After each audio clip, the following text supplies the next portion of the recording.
Welcome to the first programme in a new series of Real Gardens.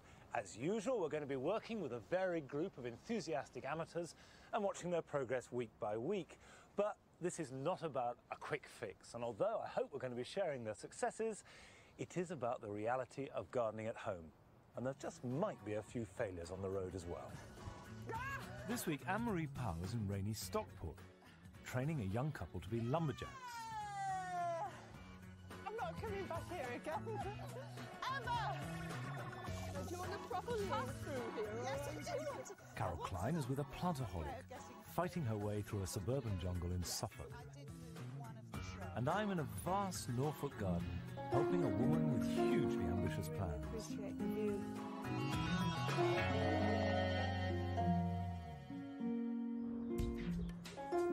On the outskirts of Stockport is the three-bedroom semi which TV engineer Mike Woodall bought last year together with his fiancée Alison Buckley.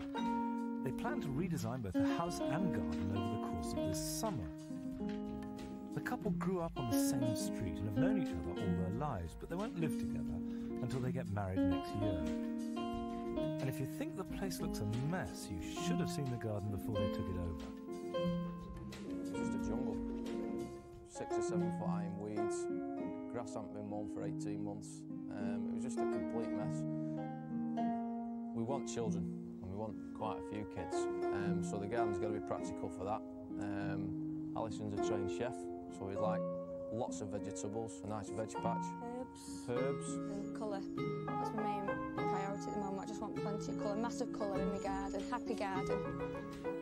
Their 125-foot patch is going to take more than a bit of mowing.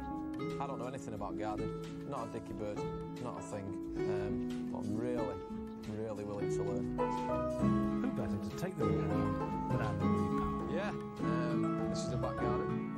It doesn't look like you, though, this garden. It's not got your personality on it, has it?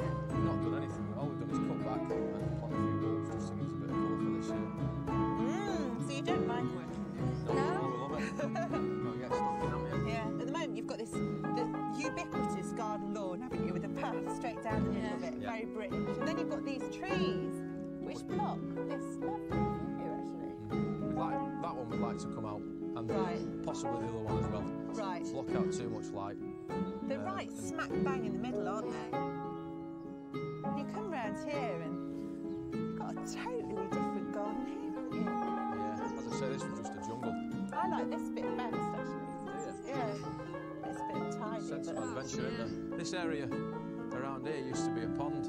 If we walk down, we can probably see. It's all boggy, isn't it, down there? There's some sort of path here. At the moment, the badgers and the foxes and the cats use it, and the foxes then just through the bushes there. So you get a lot of wildlife in this garden. So is that something you want to encourage? Definitely. Yeah. Definitely like to keep that, yeah. Make that part of the garden, yeah. Well, you've talked about everything that you've got in the garden, but what do you want to put in? Well, down here we want a big seating area, maybe decking, so we can do a lot of entertaining. Don't we have a lot of friends down, so we can do so we can do our entertaining down in the garden. Water as well, you said. Yeah, water. I think that's going to be a big part. Well, that sounds like loads. That's all, really.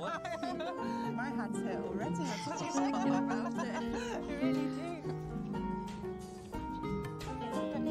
It's time to sit down and mess around with some ideas on paper.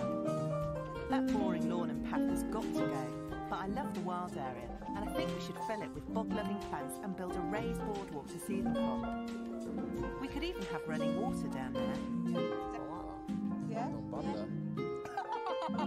Thank you. There's lots to talk about, but before we can really see what we're doing, those trees have got to come down. Can I use this? Well, you can, but not for chopping down a tree. I think a bow saw would be more handy. You've got those. I reckon we should do it in sections, because that's quite big, isn't it? So let's get stuck in now. Right, let's go for it. Yeah, Bobby. The safest way to take this tree down is to lock 2 or 3 of its biggest branches off before tackling the trunk, stopping first to check there's nothing underneath that might get damaged. Do you know what these are? I don't know what it's called, but I know what it looks like. What does it look like? Like an orangey reddy flower. But when we first bought the house, it was just so out of control that I don't know whether to keep it or not. Oh, it is beautiful though. I know what you mean. It takes over. It's Crocosmia, and it's got this gorgeous acid green foliage that comes up now. You get a real shock of really red flowers. I think it's beautiful.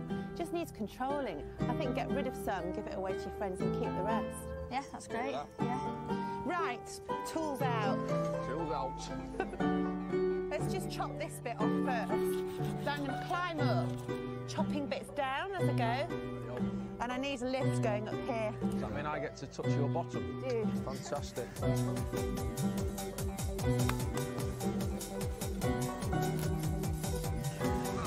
This bit. 1, 2, 3. We're wrapping rope around the first big branch to come down so that I don't have to cut it all the way through. With the ropes, we can use our weight to snap it, and we'll have a bit of control over which direction it falls in. See, now what I want to do is I want to tie it. If I have both ends, I've got control of it, whereas with one, you've no control over where it's going. Sure. Yeah, trust me, I'm a satellite engineer. The most important thing with a job like this is safety. I'm taking care to get out of the way of the falling branch. But if you don't fancy doing a job like this yourself, call in a professional. The three of us can pull this down. Are you ready? While I'm at the tree, this pruning saw is ideal because it only needs one hand, which means I can use the other one to hold on.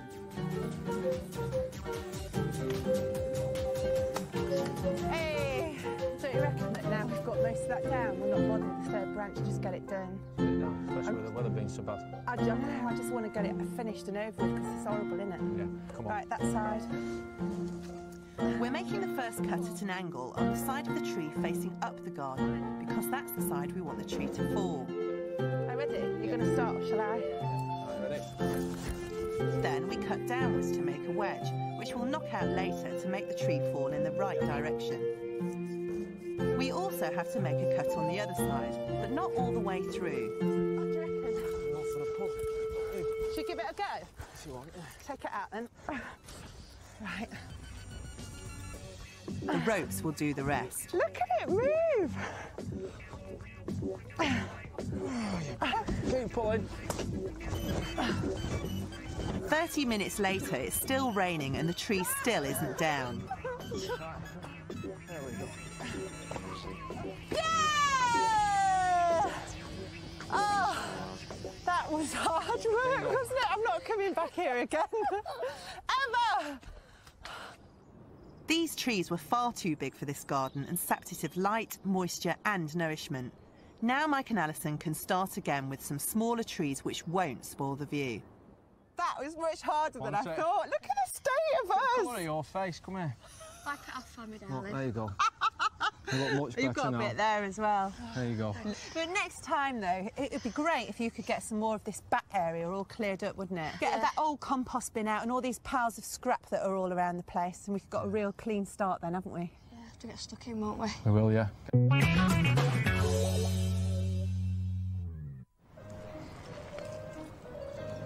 The Jacqueline family are all keen gardeners.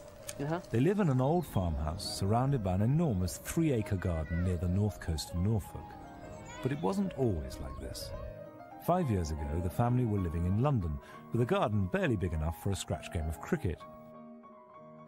Selling up and moving to the country means that they all have much more space, and Bryony has taken full advantage of it, drawing up her own plans and almost single-handedly creating an elaborate family garden. You see, I've always had a bit of a thing about plants. And then I was the plant monitor at school. So technically, if anyone brought in a vase of flowers, then I was to find the jam jar. But we had bindweed growing around the blackboard and horse chestnut seedlings in polystyrene cups and things, and I was told not to do it anymore. Martin used to be a professional musician, but he was attacked by intruders on the doorstep of their London home and is now severely disabled. So they've also had to do all of the work on a shoestring, as all they have to live on is Martin's disability allowance. The garden fills a space, I think, in all of us between what we had in London before moving because of being ill, and for the children especially, it's a whole new world for them. To get the lay of the land, Brian is showing me around. Now, what's this greenhouse for? I start the seeds off in there, All the chickens use it for a dust bath. This was All her greenhouses are second-hand, and none of them have any heating, but Bryony still manages to raise almost all the plants for her big new flower beds. I'm sure. So you've got these beds that you've carved out of the grass. Are you going to keep adding to those? Yes. A la Alan Bloom? Yes. Very wet here, isn't it? Yeah, well, this is, I thought, the perfect place for a bog garden. That is official, formal bog garden, designated. Yes. It was just part of the grass, but it also it seemed like a nice shape to mirror the pond. Because, I mean, this is not... Bryony has got plenty more plans for this side of the garden, but her first priority is to improve the view from Martin's bedroom window. At the moment, there are 2 lawns, divided by a circular gravel drive in front of the house. The plan is to remove a section of the drive, join up the lawns, and create new border areas on either side. Secret egg. Oh, we've got a plan here now. Oh, that's very beautiful. So, we're here. Yep. Looking that way. Yes. Drive has to go, curbstones have to go, border has to go. And all these shrubs, tree stumps, everything, they've got to come out. Fine. And that gives Martin this fantastic view from his window. So that's his room there? Yep. So he can really appreciate the view through even to the top field. Well, that's perfectly possible. What sort of timescale are you looking at? Oh, I should think by the end of the day. In your dreams, we will make a start. We'll make a start. And helping us is Bryony's son, Christopher. Are you going to help us? I am indeed. Let's get on with it. We are shifting all the gravel from the area where the new lawn and borders will be, and lifting the curbstone from what was the edge of the drive. Luckily, they don't have deep foundations. Christopher and I can just about lift them out by hand. Meanwhile, Bryony has the less arduous, but no less important task of moving all the little plants that have seeded themselves in the gravel. What's the soil like under here? Oh, I think we need to have a probe. Pretty nasty stuff, isn't it? It's not a good colour, is it? No, not a good colour, not a good texture either. See, it's got a layer of hogging. It's a stone and clay compound, and it goes quite hard. You have to break that up and mix it in, and probably add some topsoil or some compost, whatever you've got. Yeah. Come on, Christopher, back to work. Next job is to dig over the soil in one of the new borders so that Bryony can get on with her planting. Now, Monty, I've found a treasure here. Oh, let's have a look. This is a cranberry here, so I want to pot this up. Oh, yeah, there it is. There they're coming up. Cranberry cordifolia. Oh, look, what I've just uncovered. Can you see it in there? A poor little frog hiding in there, in amongst the cranberry. I've disturbed it, I'm very sorry. That's very impressive. I think it's quite a big one. I don't want to break the roots off. Oh, the ground elder is right in it. Yeah, I think we need do you know what I'd do? I'd take it out tease it and out. Clean it out. Wash it under a tap. See there, that's the root. And they're whoppers. I mean, it's nicely established, isn't it? But, there you are, look at that. Yeah. That's the enemy. And if you left that in, it would totally swamp it and you'd never get it out. Yeah, sure. That is enough to infest a garden. Ground elder roots will come away easily with a good soaking under the tap, and the best way to get rid of it is to bin it or burn it. Bryony has chosen mushroom compost to work into the new border, as it's cheap and not too rich for her hardy plants which are used to the dry Norfolk soil. I think that if you don't work your soil yourself, you never really understand it at a visceral level. That's one of the reasons I don't like no-dig gardening. Yeah. Because, to me, no-dig gardening is like no-cook cooking, you know? It's half the point of it is to get to know your land, get to know your backyard. Bryony is going to have to finish this job long after I've gone, but at least we made a start on transforming her front garden. We must get this cranberry in today. Right. Well, it's nice and clean, it looks. Yeah, guaranteed. Everyone that comes to the garden, they say, what is that plant? Right. Of course, it's perfect for your soil, isn't it? As long as it's got a decent root run and free draining, It'll grow anywhere, I think. But, and, you know, we'll get these big cabbagey leaves and wonderful sort of miasma of white flowers. Make a big show. OK, happy? Yep. Good. Smells of lily. After the break, Carol Klein is in Suffolk with a woman whose shrubbery is growing out of control, which is more than can be said for her vegetables.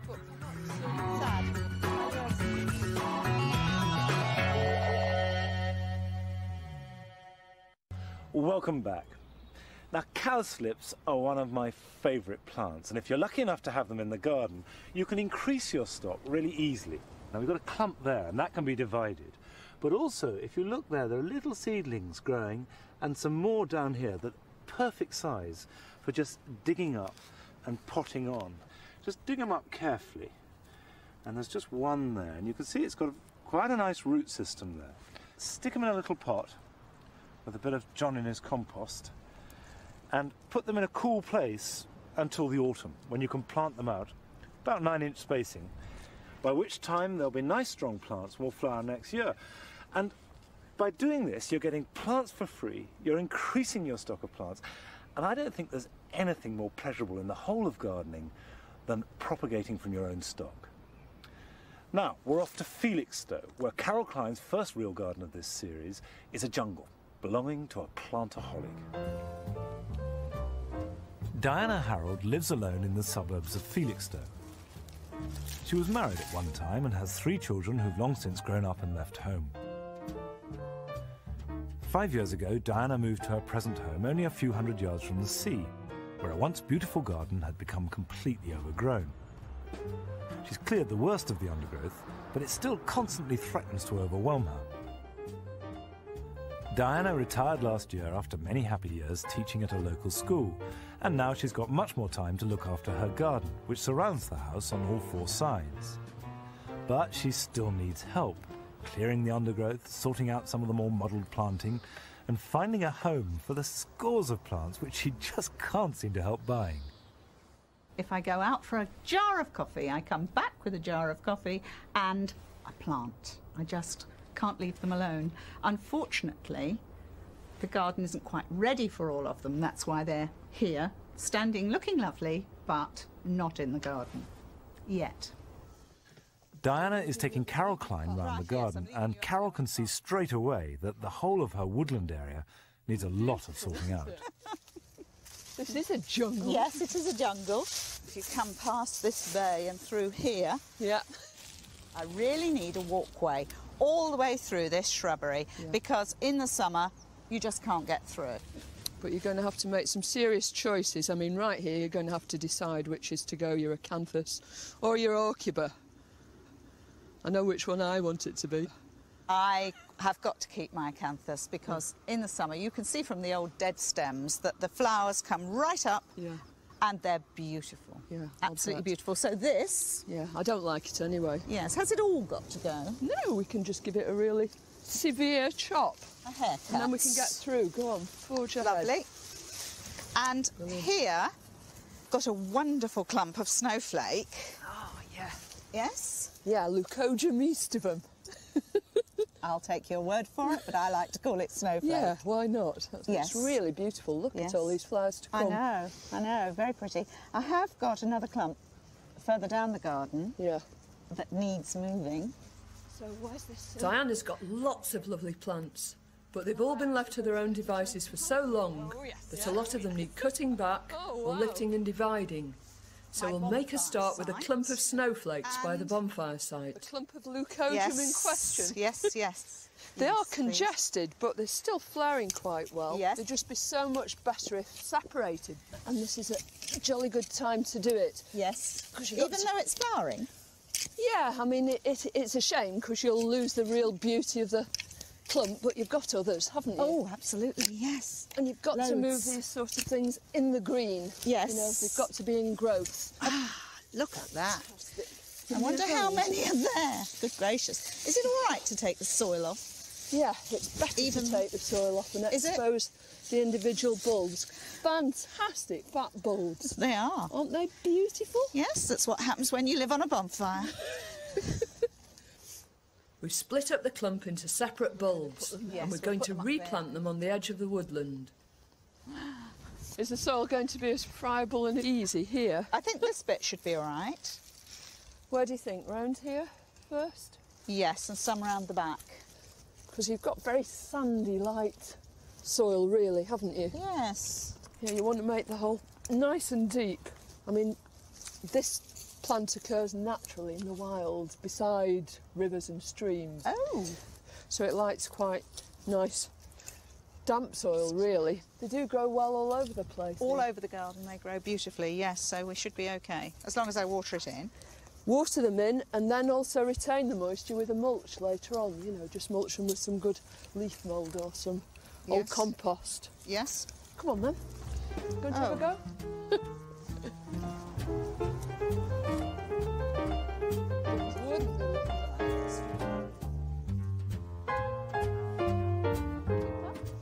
Once we've finished with the leucogyms, it's time to turn our attention to Diana's new vegetable patch, which hasn't been entirely successful. What's happened to your sprouts? Yes. Right. They've all blown, haven't yes, they? They've all opened. They were. They are very sad. Did they go in rather late? I don't think they were over late, but they certainly haven't done well. And have you planted anything yet? You've got some. Are they baby cabbages or? No, they're sprouting broccoli from last year. Oh, right. But I was too late putting them in. Yes. I was too late putting the leeks in. They're very nice little leeks, very delightful dainty. leeks, yes. Yes, but you wouldn't get more than a gallon of soup out of those, would you? No, I'm afraid not. You're getting a bit behind, really, so how about catching up? I think we'd better. If Diana wants to do better this year, she's got to start sowing now. Let's sow these cabbage seeds then. Can you do the sowing? Yes. Just a pinch of seed into each of these cells. Does it matter how many seeds go into each one? 2 or 3. 2 or 3. Yeah, but who's counting? Because what you do is just thin them down to the best seedling, the strongest seedling later. And you have to discard the rest. You push them down first. Oh, sorry, push. Just slightly. And then just a little bit of the same compost over the top of them. Just a pinch. Mm-hmm. And then they need to be watered. If you pour some water into the bottom of that tray, because seeds are always better watered from underneath anyway. And when you see the top of the compost is damp, then we'll just pull it out and drain it off for a minute. Right. And then stand it on a nice, cool, very bright windowsill. Mm-hmm. And the lid? Yeah, plonk the top on, at least until they've germinated. Yeah. And in a few weeks' time, we should be planting these out in the garden. Lovely.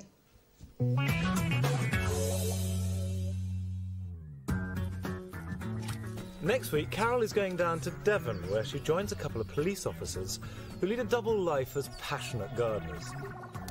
Anne-Marie is visiting a young mother who wants to transform her back garden into a children's paradise. And I'm back with Bryony here in Norfolk, continuing the good work. I'll see you then. Bye-bye.